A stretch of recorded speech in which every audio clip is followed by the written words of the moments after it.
Hill.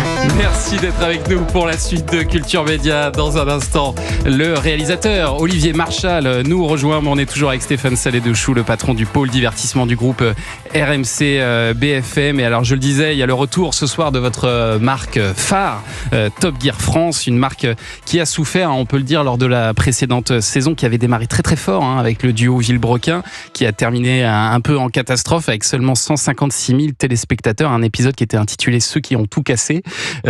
Pour autant, vous ne pensez pas que la marque est brisée et vous avez envie de continuer. Vous allez relancer la marque avec un nouveau trio, c'est ça ? Oui, mais la réalité, Thomas, mais je connais votre talent d'enquêteur. Le dernier épisode était un best-of, donc on peut pas exactement le comparer à un épisode lancement.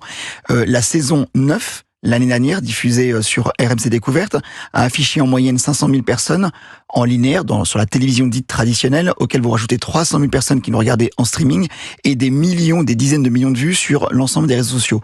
Donc, je me suis jamais posé la question de ne pas relancer la marque. La question s'est posée sur qui va l'incarner et on réfléchissait fort. C'était pas possible avec le précédent duo ? C'était pas possible avec le précédent duo et on s'est dit, quitte à relancer la marque et recréer l'événement, quelles sont les 3 personnalités issues du monde des créateurs de contenu qui sont légitimes auprès de leur communauté. Quand vous éditionnez Pog, Akram et Franck, qui sont les 3 nouveaux incarnants qui vont tenir le volant de Top Gear, c'est 10 millions d'abonnés sur l'ensemble des réseaux sociaux. Donc évidemment, j'aurais jamais 10%, voire 15% de ces 10 millions-là. Vous espérez en attirer certains. Mais si j'en attire déjà certains, et surtout la force de ces créateurs de contenu-là, quand ils font de la télévision, c'est qu'ils ont une communauté tellement engagée qu'au moment où ils signent, au moment où ils tournent, au moment où ils posent leur voix en post-production, au moment où ils font la promotion et au moment où on va diffuser ce soir le premier épisode qui est disponible dès ce matin sur la plateforme de streaming RMC BFM Play, ils communiquent avec leur communauté. Et donc évidemment, ça fait venir du monde. J'ai pu voir le premier numéro de la saison. Les 3 animateurs se rendent notamment dans une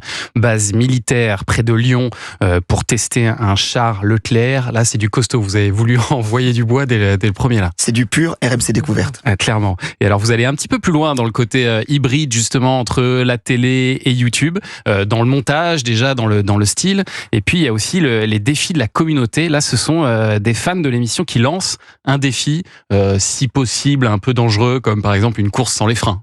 Exactement, ou conduire des mini-tracteurs avec Studio Daniel, mais je vois que vous avez regardé l'épisode et je vous en remercie, c'est exactement ça. C'est pareil pour aller encore plus loin dans l'engagement de la communauté au sein de l'émission de télévision. Et alors, autre émission de voiture qui fonctionne bien sur votre chaîne, c'est Vintage Mécanique. On en parlait il y a quelques jours avec son animateur François Alain. Et alors, mon petit doigt m'a dit qu'il allait bientôt céder sa place. Exactement, François Alain nous a permis de créer cette marque-là, une création française qui s'exporte dans le monde entier. Donc il a participé au succès de Vintage Mécanique. Et au bout de 9 saisons, il avait envie de raconter de nouvelles histoires, notamment sur RMC Découverte. On a des projets avec lui, donc je l'en remercie sur les 9 précédentes saisons.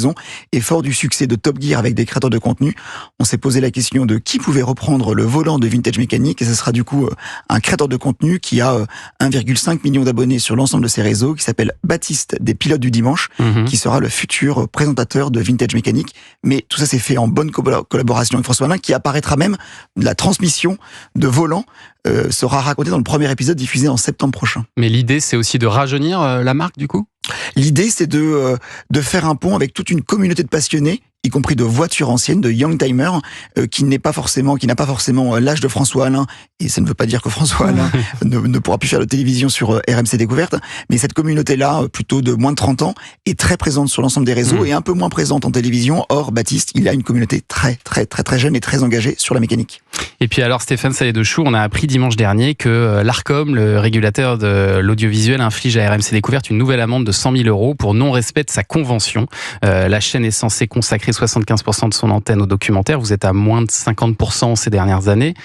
Vous aviez déjà d'ailleurs pris une amende du même montant en 2022. Qu'est-ce que vous allez faire pour l'avenir ? Est-ce que vous comptez négocier une nouvelle convention ou continuer comme ça et payer des amendes ? Alors, de manière très simple et pédagogique pour l'ensemble des auditeurs et auditrices, l'amende dont vous parlez concernait les années 2020, 2021, 2022. Donc c'est le passé. Et si on va au bout même du raisonnement, le rapporteur avait préconisé une amende de 150 000 € et l'Arcom a overroulé le rapporteur. Et donc ce sera une amende moins disante par rapport à ce qui était proposé. Donc depuis janvier 2023, nous avons une modification de la convention qui est respectée en 2023, en 2024 en 2025, preuve que la convention précédente n'était pas tenable. Ça veut dire que vous devez faire moins de documentaires ? Le 75% s'est transformé en 60%, ce qui reste une obligation énorme. Et mais qui est tenue. Vous arrivez à faire 60% de documentaires sur votre chaîne actuellement ? Oui, monsieur. Voilà, donc vous n'aurez plus d'amende. Tout va bien. Tout va bien. Eh ben, merci beaucoup pour ce petit bilan, Stéphane Salé-Dechoux. Je rappelle, la nouvelle saison de Top Gear France commence donc ce soir, c'est à 21h15 sur RMC Découverte. Et puis il y a le Big Deal, bien sûr. Autre programme phare, cette fois sur RMC Story, c'est le vendredi soir à 21h10. Et puis à la rentrée, il y aura en plus avec Estelle Denis le nouveau Ça se discute. On découvrira ça, bien sûr. Merci beaucoup d'être venu. Merci beaucoup de votre invitation. À bientôt. Et dans un instant, Olivier Marchal qui nous rejoint. À tout de suite sur Europe 1. 9h30, 11h sur Europe 1. Culture Média.